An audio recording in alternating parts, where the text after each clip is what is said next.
आप सभी माताओं और बहनों को अहोई अष्टमी के व्रत की बहुत बहुत शुभकामनाएं। अहोई माता सभी के संतानों की रक्षा करें, सभी को दीर्घायु रखें, निसंतानों को संतान सुख प्रदान करें। आज इस शुभ अवसर पर सुनिए अहोई माता की कथा और आरती। कथा से पहले हम सभी विघ्नकर्ता भगवान श्री गणेश जी का ध्यान करके गणेश भगवान की कहानी सुनेंगे। एक बार एक अंधी बूढ़ी माई थी जिनका एक बेटा और एक बहू भी थे। वह बहुत गरीब थी। वह अंधी बूढ़ी माई हर दिन नियम से गणेश जी की पूजा किया करती थी। गणेश भगवान एक दिन बूढ़ी माई की पूजा से प्रसन्न होकर उनके सामने साक्षात सन्मुख आकर बैठ गई। बोले, बूढ़ी माई, तू प्रतिदिन निस्वार्थ भाव से मेरी पूजा करती है, मैं तुझ पर प्रसन्न हूँ, जो चाहे सो मांग ले। तब बूढ़ी माई बोली, हे विघ्नता भगवान गणेश, मुझे मांगना तो आता नहीं, सो मैं क्या मांगू। तब गणेश भगवान कहने लगे, ठीक है माई, मैं कल आऊंगा, तब तक तू अपने बेटे बहू से पूछ लेना कि क्या मांगना है। ऐसा कहकर भगवान जी अंतर ध्यान हो गए। तब बूढ़ी माई ने अपने बेटे और बहू से पूछा तो बेटा बोला, माँ धन मांग लेना। बहू बोली, माँ जी पोता मांग लेना। तब बूढ़ी भाई ने सोचा, बेटे बहू तो अपने अपने मतलब की बातें कर रहे हैं, इसलिए उस बूढ़ी माई ने अपनी पड़ोसन से जाकर पूछा। पड़ोसन कहने लगी, बूढ़ी माई, तुम्हारी तो बस थोड़ी सी जिंदगी बची है, तू क्यों धन मांगे, क्यों पोता मांगे। तू तो केवल अपनी आंखों की रोशनी मांग, जिससे तेरा आगे का जीवन सुधर जाए। तब उन बूढ़ी माई ने बेटे बहू और पड़ोसन की बातें सुनकर घर में जाकर सोचा कि ऐसा क्या मांगू जिससे बेटा भी खुश हो जाए, बहू भी खुश हो जाए और मेरा भी भला हो जाए। मैं तो वही मांगूंगी।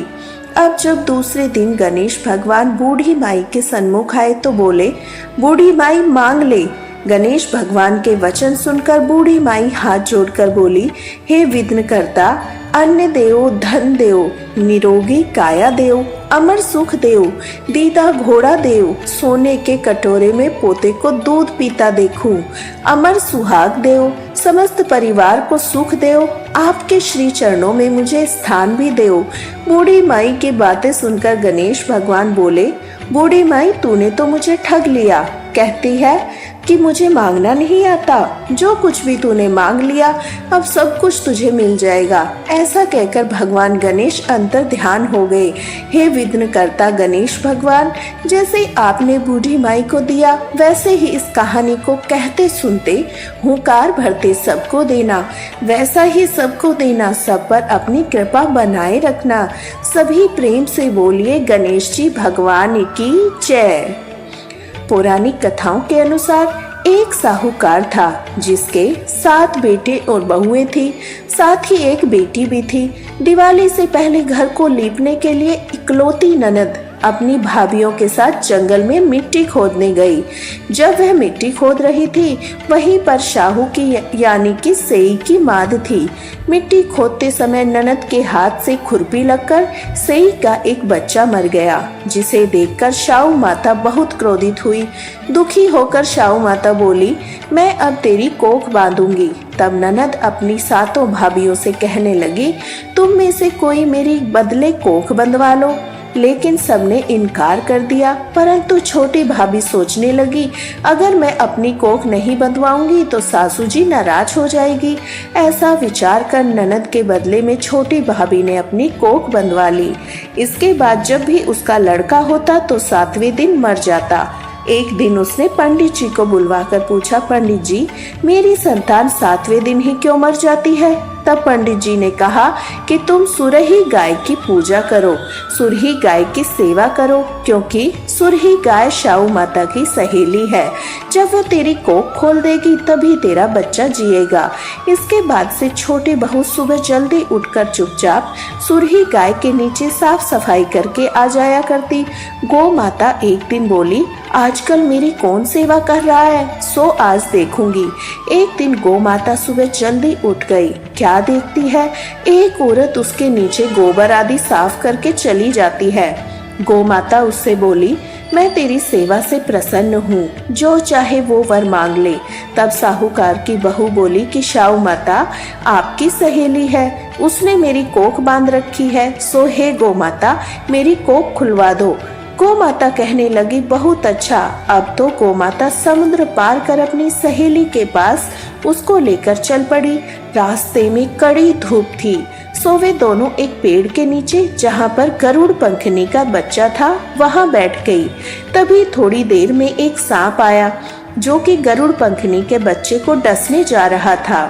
साहूकार की बहू ने यह सब देखा तो सांप को मारकर ढाल के नीचे दबा दिया और बच्चों को बचा लिया। थोड़ी देर के बाद गरुड़ पंखनी आई, वहां पर खून पड़ा हुआ देखा तो साहूकार की बहू को चोंच मारने लगी। उसने सोचा, हो न हो इसी ने मेरे बच्चों को मार डाला है। तब साहूकारनी बोली, मैंने तेरे बच्चों को नहीं मारा, बल्कि सांप तेरे बच्चों को डसने आया था। मैंने तो उस सांप से तेरे बच्चों को बचाया है। यह सुनकर गरुड़ पंखनी खुश होकर बोली, मांग तो क्या मांगती है? साहूकार की बहू बोली, हे गरुड़ पंखनी, मुझे 7 समुंदर पार शाहू माता के पास पहुंचा दो।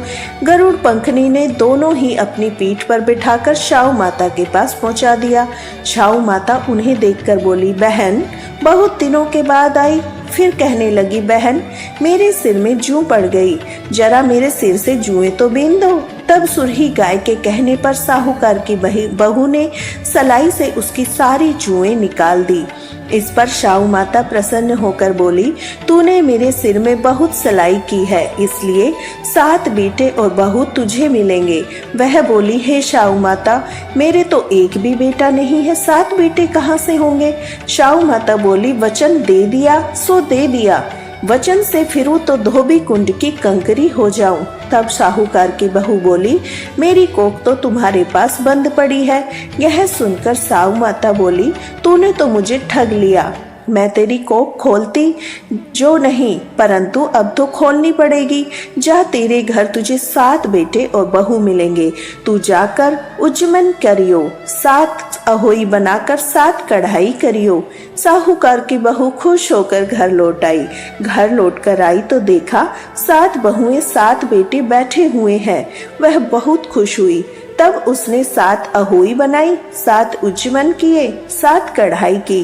रात के समय जेठानियां आपस में कहने लगी, जल्दी नहाकर पूजा कर लो, कहीं छोटे बच्चों को याद करके रोने ना लग जाए। थोड़ी देर में उन्होंने अपने बच्चों से कहा, जाओ बच्चों, अपनी चाची के घर जाकर देख कर आओ, वह आज रोई क्यों नहीं?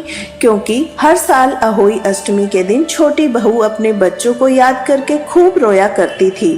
बच्चों ने जाकर देखा, चाची तो कुछ मान रही है, खूब उच्चमन कर रही है। यह सुनते ही जेठानी दौड़ी दौड़ी आई, जाकर कहने लगी, छोटी बहू, तेरी कोख तो बंधी हुई थी, तूने कोख खुलवा ली। तो वह बोली, तुमने तो कोख बंधाई नहीं, सो मैंने ही कोख खोल दी है। शाहू माता ने कृपा करके मेरी कोख खोल दी है। हे शाहू माता, जिस प्रकार आपने मेरी कोख खोली, उसी प्रकार संतान सुख की इच्छा रखने वाली सभी महिलाओं की कोख खोल देना। संतान सुख की कामना रखने वाली हर महिला को संतान सुख देना। जिनकी संतानें हैं, उनकी सभी संतानों की रक्षा करना। अब सुनिए अहोई अष्टमी व्रत की दूसरी कथा। अहोई अष्टमी के दिन राधा कुंड में स्नान करने से संतान को दीर्घायु मिलती है। वही निसंतान महिलाएं यदि राधा कुंड में स्नान करके अहोई अष्टमी का व्रत करके कथा का श्रवण करती है तो उनकी झोली में भी संतान सुख प्राप्त होता है। कथा के अनुसार बहुत समय पहले झांसी के निकट एक नगर में चंद्रभान नामक साहूकार रहता था। उसकी पत्नी चंद्रिका सर्वगुण संपन्न, सुंदर, सती, साध्वी और चरित्रवान और बुद्धिमान महिला थी। उसके कई पुत्र पुत्रियां थी, परंतु वे सभी बचपन में ही परलोक सिधार चुके थे। दोनों पति पत्नी संतान न रहने से बड़े दुखी और व्याकुल रहते थे। वे दोनों प्रतिदिन मन में सोचा करते थे कि हमारे मर जाने के बाद हमारी इस अपार धन संपदा को कौन संभालेगा, कौन देखभाल करेगा। फिर एक बार उन दोनों पति पत्नी ने निश्चय किया कि वनवास लेकर शेष जीवन प्रभु की भक्ति में बिताएं। इस तरह से वे दोनों अपना घर बार छोड़कर वन की ओर चल पड़े। बहुत देर तक चलने के बाद जब वे रास्ते में थक जाते तो रुककर किसी पेड़ के नीचे लेटकर विश्राम कर लेते। थोड़ी देर के बाद फिर चलने लगते। इसी प्रकार चलते चलते धीरे धीरे वे बद्रिका आश्रम के निकट शीतल कुंड जा पहुँचे। वहां पहुंचकर दोनों ने निराहार रहकर प्राण त्यागने का निश्चय किया। इस प्रकार निराहार और निर्जल रहते हुए उन्हें 7 दिन हो गए। तब आकाशवाणी हुई, तुम दोनों पति पत्नी अपने प्राण मत त्यागो। यह सारा दुख तुम्हें तुम्हारे पूर्व जन्म के पापों के कारण भोगना पड़ा है। यदि तुम्हारी पत्नी कार्तिक मास के कृष्ण पक्ष में आने वाली अहोई अष्टमी अहोई व्रत को करेगी, तो सच्चे मन से पूजन करेगी, तो अहोई माता प्रसन्न होकर तुम्हें साक्षात दर्शन देगी। तुम उनसे दीर्घायु पुत्रों का वरदान मांग लेना। व्रत के दिन तुम राधा कुंड में स्नान करना। चंद्रिका ने आकाशवाणी के बताए अनुसार विधि विधान से अहोई अष्टमी के दिन अहोई माता का व्रत और पूजा अर्चना की। इसके बाद राधा कुंड में स्नान किया। जब वे पति पत्नी स्नान आदि के बाद अपने घर पहुँचे तो उन दोनों को अहोई माता ने साक्षात दर्शन दिए, वर मांगने को कहा। तब उन दोनों पति पत्नी ने हाथ जोड़कर कहा, माता, हमारे बच्चे अल्पायु में ही परलोक सिधार जाते हैं, कृपया आप हमें बच्चों को दीर्घायु देने का वरदान दे। तब तथास्तु कहकर अहोई माता वही अंतर ध्यान हो गई। कुछ समय के बाद साहूकार दंपति को दीर्घायु पुत्रों की प्राप्ति हुई। वे सुख पूर्वक अपना गृहस्थ जीवन बिताने लगे। इस प्रकार अहोई माता की कृपा से निसंतानों को संतान सुख मिल जाता है। संतान की दीर्घायु होने का आशीर्वाद प्राप्त होता है। सभी प्रेम से बोलिए अहोई माता की जय। श्री अहोई माता की आरती। जय अहोई माता मैया, जय अहोई माता, तुमको निश दिन ध्यावत हरि विष्णु धाता। ओम जय अहोई माता, ब्रह्माणी रुद्राणी तू ही जगदाता। सूर्य चंद्रमा ध्यावत नारद ऋषि गाता। श्री अहोई माता, माता रूप निरंजन सुख संपत्ति दाता। जो कोई तुमको ध्यावत नित मंगल पाता। ओम जय अहोई माता, तू पाताल बसंती तू ही सुखदाता। कर्म प्रभाव प्रकाशक जगनिधि की त्राता। ओम जय अहोई माता, जिस घर थारो वासा वही में गुण आता। कर न सके सोई कर ले मन नहीं घबराता। श्री अहोई माता, तुम बिन सुख न होवे पुत्र न कोई पाता। खान पान का वैभव तुम बिन नहीं आता। श्री अहोई माता, शुभ गुण मंदिर सुंदर क्षीर निधि जाता। रतन चतुर्दश तो को कोई नहीं पाता। श्री अहोई माता, श्री अहोई माँ की आरती जो कोई नर गाता। उर उमंग अति उपजे पाप उतर जाता। ओम जय अहोई माता। बोलिए अहोई माता की जय।